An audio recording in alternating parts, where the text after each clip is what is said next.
ہجوم کے ساتھ غلط راہ پر چلنے سے بہتر ہے کہ سیدھے راستے پر تنہا چل پڑو۔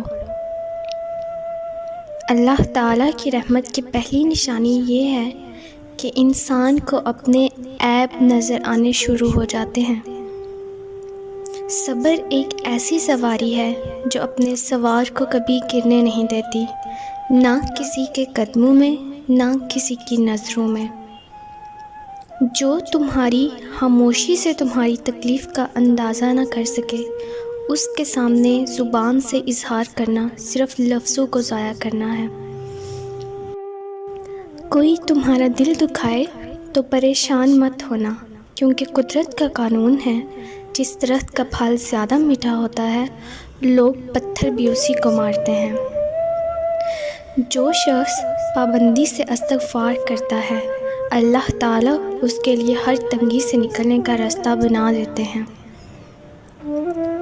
تم کسی کا کچھ مت بگاڑو، اللہ تمہارا کچھ نہیں بگاڑے گا۔